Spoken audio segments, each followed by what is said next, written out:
Hello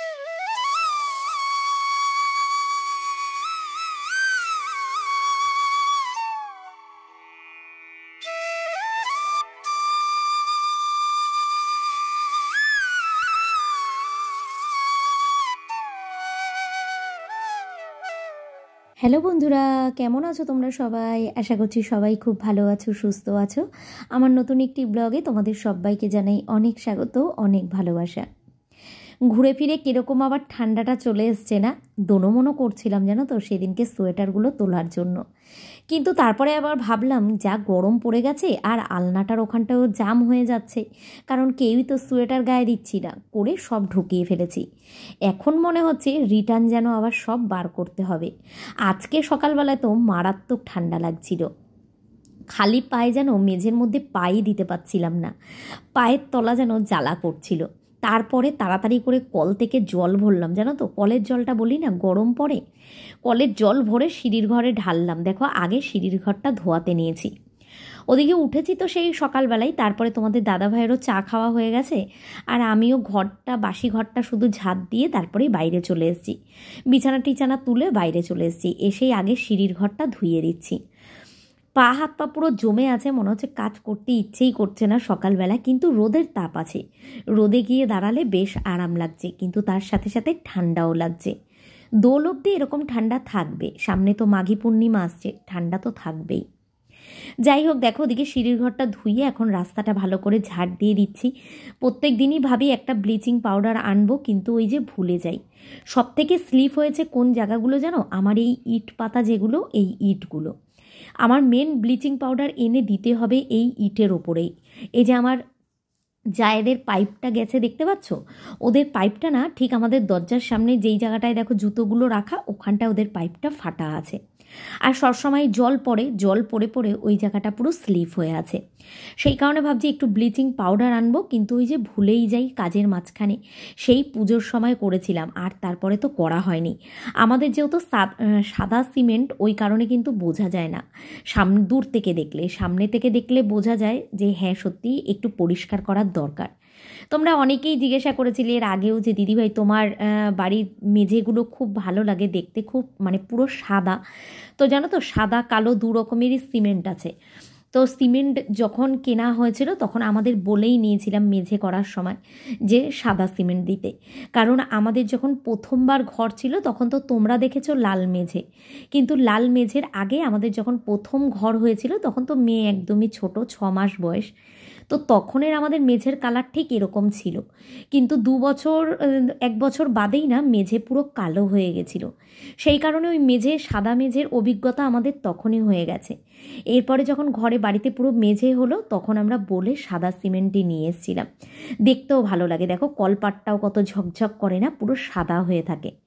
তো এদিকে ধুয়ে টুয়ে পরিষ্কার করে দিলাম, আর ওদিকে দেখো ঠাকুরের বাসনও মেজে নিলাম। অল্প কটা জামা কাপড় আছে, জামা কাপড় কটাও ভিজিয়ে দেব। গতকালকে মিষ্টুর যেই কাপড়গুলো পাল্টেছিলাম ওগুলো ধোয়া হয়নি, ওগুলো ধোয়ার জন্য নিয়ে বসলাম। আর এই যে বিড়ালটা দেখতে পাচ্ছ, জবের থেকে মিষ্টুর খবর পেয়েছে না ঘরে থাকে, এই বিড়ালটা বাড়ি ছাড়েই না, মানে দরজা বন্ধ মানে খোলা দেখলেই হয়েছে কতক্ষণে দৌড়ে গিয়ে ঘরের ভেতর ঢুকবে। একটা মুহূর্ত নিশ্চিন্ত মনে কাজ করতে পারি না, শুধু এই বিড়ালের জন্য, কারণ আমাদের মিষ্টুর খাঁচাটা না একদমই ঢিলা হয়ে গেছে। ওর জন্য একটা খাঁচা আনবো, দেখি একটা বড় খাঁচা আনতে হবে, কারণ ও হয়ে গেছে বড় আর খাঁচাটা হয়ে গেছে ছোট, ওর খুব অসুবিধা হয়। এখানে আমি জামা কাপড়গুলো কেচে নিলাম, খুব একটা বেশি জামা কাপড় নেই, অল্পই জামা কাপড় আছে। জামা কাপড়গুলো একেবারে কেচে নিলাম, তারপরে যাব ঘরের দিকে। বাসনগুলো এখনও মাজিনি, কারণ আজকে একটু দেরি করে কাজে হাত দিয়েছিলাম। 8টার সময় তো এক্সারসাইজ করে নেমে গেছিলাম, তারপরে আধা ঘন্টা বসেছিলাম, আধ ঘন্টা পুরো বসেছিলাম। বসে থেকে থেকে এত ঠান্ডা লাগছিল, শরীর পুরো জমে গেছিল। তারপরে উঠলাম, ভাবলাম না আর বসবো না, আবার কাজ করতে থাকি, তাহলে আবার শরীর গরম হয়ে যাবে। সেই হিসাবে বাইরের দিকেই চলে এসেছিলাম, আগে বাইরের কাজগুলোই করেছি, আর বাসনগুলো আর মাজা হয়নি, এখন গিয়ে মাজবো। অল্প কটাই জামা কাপড় আছে, তো জামা কাপড়গুলোকে নিয়ে আজকে আর ছাদে যাব না, কারণ রোদের যা তাপ। আর এই যে তোমাদের দাদাভাই তারটা টানিয়েছে, এত সুন্দর তারটা টানানো হয়েছে, আমার এখানে জামা কাপড় দিয়ে রাখলেই সারা দিনের রোদে শুকিয়ে যায়। আসলে তারটা উঁচু করে টানিয়েছে মেলতে হয়তো আমার একটু অসুবিধা হয়, কিন্তু সারাদিনে জামা কাপড়ে যা রোদ পড়ে আমার আর ছাদে যাওয়া লাগে না। সত্যি কথা বলতে ছাদের উপরে উঠতে এখন ভয়ই লাগে, জানো তো। সিঁড়িটা এমন অবস্থা হয়ে গেছে, একদম মানে প্লাইগুলো মানে পা দিলেই কড়মড় কড়মড় করে, পাঁপড় ভাজার মতো। উঠলেই মনে হয় ভেঙে পড়ে যাব। তো দেখা যাক প্লাইগুলো যদি চেঞ্জ করি এই বর্ষার আগে, কারণ চেঞ্জ করাও বেকার। যদি বর্ষার আগে আমি ওপরে একটা ঢাকনার ব্যবস্থা না করতে পারি, তাহলে ওই প্লাই চেঞ্জ করা মানে আমার পুরো পয়সাটাই জলে যাওয়া। তো দেখা যাক কতদিন ব্যবহার করতে পারি, আর তারপরে ব্যবহার করতে না পারলে আর কি করা যাবে। তোমাদের দাদাভাইকে দিয়ে সকালবেলা দোকানে পাঠিয়েছিলাম একটা সার্ফ আনার জন্য, কারণ জামা কাপড় ভেজাতে নিয়েছিলাম। তখন দেখলাম সার্ফ ছিল না। তোমাদের দাদাভাইকে দিয়ে সার্ফ আনালাম, দিয়ে জামা কাপড়গুলো সব কেচে দিলাম। শীত চলে গেছে বলে গায়ে কিছু দেওয়া হয় না, আর জামা কাপড়ও কম। ওই বাসি জামা কাপড় যে কটা ছাড়ে মানে থাকে সেই কটাই কাচার, অল্প কটাই জামা কাপড়। আর এই গরমকালে হচ্ছে এই একটা শান্তি, দেখবে ওই ছাড়া জামা কাপড় কটাই হয়, আর এক্সট্রা কিছু জামা কাপড় হয় না। অনেকগুলো বাসন আছে, সেই কালকে দুপুরবেলার থেকে বাসন জমা আছে, আমি আর ধুইনি। তো সেই কারণে সব বাসনগুলো নিয়ে একদম সিঁড়ির ঘরে এখানেই উপর করে দিলাম। ঠান্ডা চলে গেছে করে সব তো ঢুকিয়ে দিয়েছি। আর আজকে যা ঠান্ডা পড়েছে, কালকে রাত্রিবেলার থেকে ঠান্ডা পড়েছে, সকালবেলা ওঠার পর থেকেই ঠান্ডা লাগছিল, কিন্তু এক্সারসাইজ করছিলাম বুঝতে পারিনি। তারপরে যখন নিচে এসছি না, মানে হাত পা আর চলছে না, কাজ করতে করতে সব কাজ সারতে সারতে অনেকটা বেলা হয়ে গেল। বিছানা গুছাতে এসছি, সব রোদ্দুর ঠোদ্দুর দিলাম। আজকে বালিশগুলো একটু বাইরে দিয়েছি, জানলার ওপরে আর দিইনি, কারণ আমি বাইরের কাজ করে ঘরে আসতে আসতে জানলার রোদ চলে গেছে। আবার এখানে সব শীতেরগুলো ঢুকিয়ে দিয়েছিলাম, এখান থেকে এখন আবার কটা 2-3টে মতো বার করব, মানে সবসময় পরার মতো। কারণ মেয়েও পড়তে যাবে, ওরও দরকার। তোমাদের দাদাভাই কাজে গেছে, ওরও দরকার। ঠান্ডা লাগছে, এত ঠান্ডা লাগছে। একটুখানি ছাদে গিয়ে দাঁড়িয়েছিলাম, জামা কাপড় আজকে কিছু মেলেনি, রোদের তাপ আছে, ছাদে গিয়ে একটু দাঁড়িয়েছিলাম। ছাদটা তো পুরো নোংরা হয়ে আছে, কারণ এই সময়টা সব পাতা পড়ে যায়, তো সেদিনকে ঝাঁট দিয়ে পরিষ্কার করেছি, আজকে আবার সেই নোংরা হয়ে গেছে। ভাবলাম যে ঠিক আছে চলো রান্নাবান্না করে কাজ করে লাস্টে ছাদটা ঝাড় দিয়ে স্নান করব। এখন আর ওখানে যাব না, কারণ রোদ পড়ে গেছে, তো ধুলো আরম্ভ হয়ে গেছে, মানে ধুলো উঠবে এখন ঝাঁট দিলে। আরম্ভ হয়ে গেছে না, ধুলো পড়বে, ধুলো উঠবে ঝাঁট দিলে। যাই হোক, এখন মেয়েকে পাঠিয়েছি দোকানে, রান্নাবান্নার ব্যবস্থা রান্না করব, দেখি কি রান্না করি। আজকে সবজি টবজি কিচ্ছু নেই, সকালবেলার থেকে একটা সবজি আলাও আসেনি। দেখা যাক কি রান্না করি। মেয়েকে বলেছি ডিম নিয়ে আয়, তো দেখা যাক কি রান্না করি, কি খুঁজে খাজে একটু বার করা যায় সেটাই রান্না করব। আর মেয়ে আস্তে আস্তে একটু বসেছি, ছাদে গিয়ে রোদ্দুরে দাঁড়িয়েছিলাম। তারপরে এসে আজকে সকালবেলা জিরার জলটা খাওয়া হয়নি, কারণ অনেকটা মানে কাজ করতে লেট হয়ে গেছে, সেই কারণে বসে বসে এসে জিরের জলটা খেলাম। খেয়ে এরপরে এসছি ঘরদোরটা পরিষ্কার করি আর রান্নাবান্নার ব্যবস্থা করি। ঠিক আছে, ঠান্ডায় যেন পুরো জমে যাচ্ছে। আর তোমাদের দাদাভাই গেছে আজকে কাজে, তো কাজে গেছে আজকে, এক জায়গায় ডেকেছে কালকে রাত্রিবেলা, তো সেখানে গেছে কাজে। ও গেছে, ও কালকে ডালিয়া ছিল, ওই ডালিয়াটুকুই ওকে গরম করে দিলাম, আর একটু ফুলকপি আলুর তরকারিও ছিল, ওটা ওকে গরম করে দিলাম, ও খেয়ে চলে গেল। আর আমি তো সকালবেলা কিছু খাবোই না, মেয়ে খাবে। মেয়ে বললো যাই হোক ও একটা কিছু এনে খেয়ে নেবে। আর সকালবেলা এখন খাওয়ার কোনো তাড়া নেই। কালকে ভাত করেছিলাম, মেন কথা ভাতটা পুরো রয়ে গেছে, জানো তো, ভাত কেউ খায়নি, ওই ডালিয়াই খেয়েছি। আমি তো আর খাইনি, একটুখানি 1 হাতা মতো খেয়ে ওই বাড়িতে গেছিলাম, ব্যাস, তারপরে আর খাইনি। আবার খেয়েছি ওই 7টার সময়, আবার এইটুকুনি মতো একটুখানি খেয়েছি, আর খাইনি। তো যা ছিল তোমাদের দাদাভাইকে ওই কারণে দিয়ে দিলাম। আর কালকে যে ভাতটা রান্না করেছিলাম, ভাতটা পুরোটাই ধরা রয়েছে, ওই ভাতটাই আজকে আমরা গরম করে, আমার মনে হয় আমি আর মেয়ে দুপুরবেলায়, আবার তোমাদের দাদাভাইয়ের রাত্রিবেলাও হয়ে যাবে, কারণ রাত্রিবেলা যেহেতু আমরা রুটি খাই, সেই কারণে ভাত আর আজকে করতেই হবে না। কালকে ফ্রিজে ঢুকিয়ে রেখেছিলাম ভাতটা, শুধু গরম করব। ঠিক আছে, চলো একটুখানি বসি, একটু বসেছি এখন ফোনটা দেখবো বলেই, তারপরে বিছানাটা গোছাবো। মানে একটু বসলেই না মনে হয় একটু ফোন দেখি।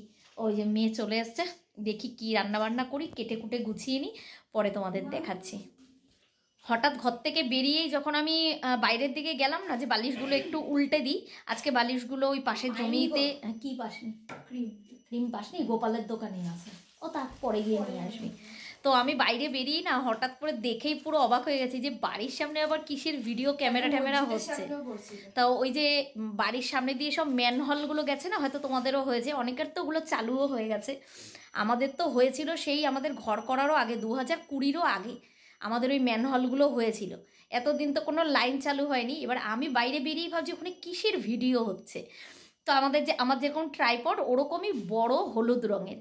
তারপরে আমি সামনে গিয়ে আবার জিজ্ঞাসা করলাম যে দাদা এগুলো কিসের ভিডিও হচ্ছে, রাস্তাঘাট তুলছেন?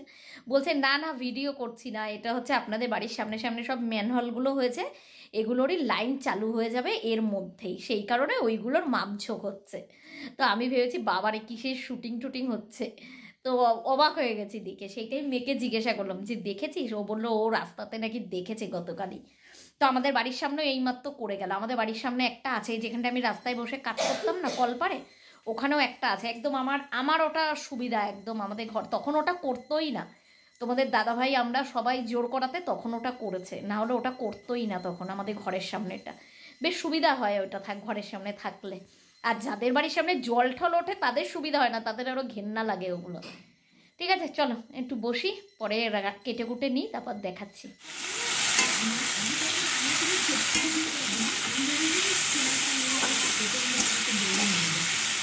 যখন ঘরে বাজার থাকে তখন কত কিছু থাকে, তখন মনে হয় এটা রান্না করি ওটা রান্না করি, তখন আর মাথায় আসে না। কিন্তু যখন দেখবি কিছু না থাকে তখন যেন রান্নাবান্না নিয়েই পুরো মাথায় মানে আমার ভাবনাই অন্যরকম হয়ে যায়। একটা জিনিস জানো তো, খুব ভালো কথা, তোমাদের দাদাভাইকে যখনই জিজ্ঞাসা করি যে আজকে কি রান্না করব, তোমাদের দাদাভাই কোনো সময়ই এটা বলে না। তোমাদের দাদাভাইও বলো মেয়েও বলো, ওরা ওদের মন পছন্দ কোনো সময় বলে না। সত্যি কথা বলতে দেখবে আমরা কিন্তু আমরা ঘরের যারা কাজকর্ম করি, ধরো আমরা মা বলো বউ বলো, তো তারাই কিন্তু আমরা রান্না বান্না কী হবে প্রত্যেক দিন সেগুলো ঠিক করি। তো আজকে যখন জিজ্ঞাসা করেছিলাম, আমি তো জানি কিচ্ছু নেই, তো আজকে যখন জিজ্ঞাসা করেছিলাম যে কী রান্না করব, তো তোমাদের দাদাভাই বলেছিল যা খুশি তাই করো। তোমাদের দাদাভাই এই একটা কথাই শুধু বলে যে যা খুশি তাই করো। কিন্তু ওই যে খুশিটা কখন হয় বলো তো, যখন অনেক কিছু থাকে তখন রান্নাবান্না নিয়ে চিন্তা করতে হয় না। কিন্তু যখন কিছু না থাকে, ওই কুড়িয়ে ঠুরিয়ে মানে বাস্কেট ঝেড়ে পুছে বার করতে গিয়ে যা পেয়েছি সেটুকুনি আজকে রান্নাবান্নার ব্যবস্থা করেছি। তবে আজকে রান্নাটাই আগে করেছি, দেখতেই পারলে 11:30 বাজে তখন রান্না বসিয়ে দিয়েছি। রান্না করে নিয়েছি আগে, তারপরে আমি বাদবাকি ঘর দুয়ার গোছানো টোছানো এগুলো করেছি। রান্না করতে করতে ঘরটা গুছিয়ে নিয়েছি, তার মাঝখানে ঘরটা ঝাড়ও দিয়ে নিয়েছি। এদিকে আমার রান্নাও শেষ হয়ে গেছে। লাস্ট একটা বাটা বসিয়েছি, তোমাদের দেখাবো কি করেছি ওটা। তো এখানে এই বাটাটা হলেই আমার হয়ে যাবে। আজকে আমার মেয়েরই সব পছন্দ মতো রান্না করেছি, তো সেইটুকুনি হলেই এরপরে রান্নাঘরটা পরিষ্কার করব আর ঘরটা মুছবো। তো মনার ওদিকে স্নান হয়ে গেছে, কারণ ঠাকুরের জল তুলতে হয়, সেই কারণে মেয়ে সবসময় বাড়ি থাকলে তো আমার একটা দিকে একটু নিশ্চিন্ত হয়, তাড়াতাড়ি পুজোটা হয়ে যায় আর ঠাকুরের জল তোলাটা নিয়েও চিন্তা থাকে না। ভাবছিলাম যে আজকে সকালবেলা স্নান করব, কিন্তু ওই যে যা ঠান্ডা লাগছিল বাবারে, আর স্নান করিনি। তোমাদের দাদাভাইকে বললাম তুমিই গোপালকে তুলে সকালবেলাটা দিয়ে দাও। বেশ কটা দিন একটু গরম গরম লাগছিল আর আমি সকালবেলায় স্নানটাও আরম্ভ করে দিয়েছিলাম। কিন্তু কি বলতো, এই ওয়েদারে যদি এখন আমি স্নান করি না সকালবেলায়, আমার নিঘাত ঠান্ডা লাগবে। আর আমার ঠান্ডা লাগলে সবথেকে বেশি ভয় করে আমার মাথার যন্ত্রণার জন্য। আমার ঠান্ডা লাগলে আর কোনো কষ্ট হয় না, শুধু মাথা যন্ত্রণা করে, সেটা হলে আমি আর মানে ঠিক থাকতে পারি না। এদিকে দেখো বাটাটা আমার হয়ে গেছে, তার সাথে সাথে আমি বাসনগুলোও মেজে নিলাম। এরপরে গ্যাস ট্যাসগুলো মুছবো, কারণ আমার সব থেকে যদি বলো কাজ করতে টাইম লাগে ঘরের, সেটা হচ্ছে এই রান্নাঘরটা পরিষ্কার করা। কারণ আমি ওই থুতু মেরে আঠার কাজ করতে পারি না, জানো তো। আমি যেইটুকুনি করব একদম পারফেক্টভাবে করব। অনেকেই তোমরা আমাকে বলো যে তুমি ছুচি বাই, এগুলো না করলেও হয়, কিন্তু না, দেখবে যারা একটু পরিষ্কার পরিচ্ছন্ন থাকতে ভালোবাসে তাদের কিন্তু রেগুলার কাজের মধ্যেই এগুলো পড়ে। তাদের কিন্তু ওই মনে হবে না যে হাফ হাফ কাজ করে রেখে দিই। এটা তো আমার হয়, আমার যেই কাজই করি মনে হয় সেটা একদম ফুল কমপ্লিটই করব। প্রত্যেক দিনই এই একই কাজ হয়, কিন্তু সেটাকেও প্রত্যেক দিনটাই আমি একটু ঠিকঠাকভাবে করি। ওই একদিনও ফাঁকি মারা কাজ আমি করি না। যেদিন তাড়া থাকে সেদিন হয়তো খুব ভোরে উঠে সমস্তটা দিক সামলে নিই। রান্নাঘর পুরো পরিষ্কার হয়ে গেছে আর রান্নাবান্নাও কমপ্লিট করে একেবারে টেবিলে রেখে দিয়েছি। তো এটা এখনও ঢাকা দিইনি, এটা ঢাকা দেবো। চলো কি কি রান্না করেছি, আলাদা তো রেসিপি তোমাদের সঙ্গে শেয়ার করিনি। কি রান্না করব ঠিক তো ছিল না, কিন্তু একটু একটু করে দেখলাম অনেক কিছু হয়ে গেছে। শুধু এখনও ভাতটা বার করিনি, ভাতটা বার করব পরে গরম করব, এখন না। ফ্রিজ বন্ধ করে দিয়েছি। চলো তোমাদেরকে দেখিয়ে দিই কী কী রান্না করেছি। মেয়ের সব পছন্দের খাবার জানো তো, বাটা খেতে আমার মেয়ে খুব ভালোবাসে। এখানে অল্প একটু কফি পাতা ছিল, আর মা সেদিনকে একটু কাঁচা কলার চোকলা দিয়েছিল, সেটা একসঙ্গে বাটা করেছি। জানি না কেমন হবে খেতে, কিন্তু ভালোই হবে, গন্ধটা বেশ ভালোই বেরিয়েছে। তো এই যে ভাজা ভাজা করে নিয়েছি, লাইটের আলোর জন্য এমন কালো লাগছে, একটু ভালো করে ভাজা করতে হবে। রসুন দিয়েছি, কাঁচা লঙ্কা দিয়েছি, কালো জিরে দিয়েছি, একসঙ্গে বেটে নিয়ে তারপরে আবার তেলের মধ্যে অল্প করে কালো জিরে দিয়ে এটা করেছি। আর আমার মায়ের হাতের, দাঁড়াও এটা খুলে দেখাচ্ছি তোমাদের, ঠিক আছে। তো এখানে করেছি শাক ভাজা, অল্প একটু লাল শাক ছিল, দেখলাম ফ্রিজ খুলে, ওই যে বললাম না একটু একটু যা পেয়েছি আজকে তাই রান্না হয়েছে। লাল শাক ভাজা করেছি। আর এখানে হচ্ছে একটু ডাল ছিল, ডালটাও গরম করে নিয়েছি। আর এখানে হচ্ছে সিম আছে, গাজর আছে, বিনস আছে, একটা আলু আছে, পেঁয়াজ আছে, কাঁচা লঙ্কা আছে, সব দিয়ে ভাজা করেছি, ঠিক আছে। এই হচ্ছে একটা করেছি, যা করেছি রাত্রির বেলাও হয়ে যাবে সেই আন্দাজেই একেবারে করেছি। রাতে রুটি খাবো তো এই ভাজাটা দিয়ে রুটি খাওয়া হয়ে যাবে। আমার মেয়ে আবার বাটা দিয়ে রুটি খেতেও খুব ভালোবাসে। আর এখানে এই যে ডিমের অমলেট করে ঝোলটা করেছি, তেল অল্প মশলা অল্প দিয়ে ঝোলটা রান্না করেছি, ঠিক আছে। আর ওই টিফিন বাটিটা খুলে দেখাচ্ছি, ওটার মধ্যে আছে আলুর চাপটি, গতকালকে মা দিয়েছিল সেই আলুর চাপটিটা, এটা রয়েছে, এটা মেয়েকে খাবার সময় একটু গরম করে দেবো, এই কারণেই ডালটুকু আছে। আমার মেয়ের তো বেশ ভালো খাবার, আজকে যেই কটা রান্না করেছি আমার মেয়ের সব কটাই পছন্দের। এবার খাবার দাবারগুলো ঢাকা দিয়ে ভাতটা বার করে রাখি, রেখে ঘর মোছার জল নিয়ে আসি, ঘরটা মুছবো, তারপরে কম্বলগুলো নামিয়ে নিয়ে এসে তারপরে স্নান করতে যাব।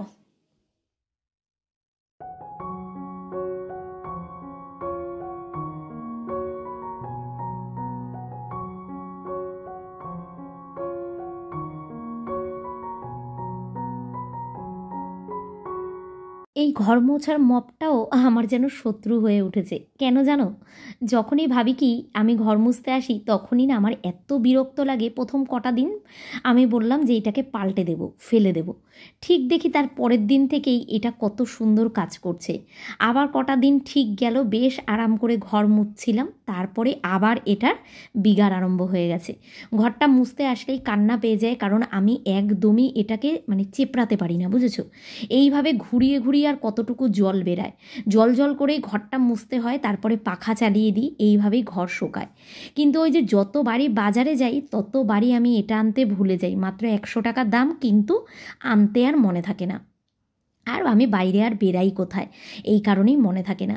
কিন্তু এইবার ঠিক করেছি এটাকে বিসর্জন দেবই, ও যতই আমাকে ছেড়ে যেতে না চাক। এইবারে যদি ও ঠিকঠাকও থাকে তাও আমি ওকে রাখবো না। এবার আমি যেদিনই বাজার যাব আগে একটা আমি এই মপের স্ট্যান্ড কিনে আনবো, কারণ এই ঘর পোছার কাজটা আমাকেই করতে হয়। আর যেদিন ধরো আমি থাকি না সেদিন মেয়ে করে, মেয়েও বুঝতে পারে। সেদিনকে যেমন পরপর 2 দিন মেয়ে ঘর পুছেছিল, তারপরে আসার পরে বলছিল যে মা মুছতে না খুব অসুবিধা হচ্ছিল, একদম তো এটা চেপড়ানো যায় না, তাই অসুবিধা হচ্ছিল। সকাল থেকে যেহেতু কিছু খাইনি, আর আজকে একদম স্নান হয়ে গেছে 1:30টার মধ্যে, 2টোর মধ্যে পুজো টুজো সমস্ত কিছু হয়ে গেছে, মেয়ের তার আগেই পুজো হয়ে গেছে। আমি এসে ঠাকুরের বাটাটা নামালাম, তারপরেই মেয়েকে বললাম চল ভাত খেয়ে নিই। মেয়ে বললো মা আর 10 মিনিট, আর 10 মিনিট করতে করতে আমরা খেতে বসলাম ওই 2:15-20 নাগাদ। আমরা খেতে খেতেই তোমাদের দাদাভাইও চলে আসলো, ব্যাস খাওয়া দাওয়া হয়ে গেল 3 জনেরই। এরপরে বিছানাপত্র করতে নিয়েছি, কারণ এবার তো শোয়ার টাইম। বুঝতেই পারো এই সারা দিন ভোরবেলা উঠি সেই 5:30 পৌনে 6টা নাগাদ, তারপরে যে চলতে থাকে। এইবার দুপুরবেলা যেই এসে একটু শুই, শরীরটা পুরো ছেড়ে দেয়, তারপরে আর মনে হয় না ভিডিওটা কন্টিনিউ করি। তাই এই অবধি দিয়েই কিন্তু আজকে টাটা বললাম।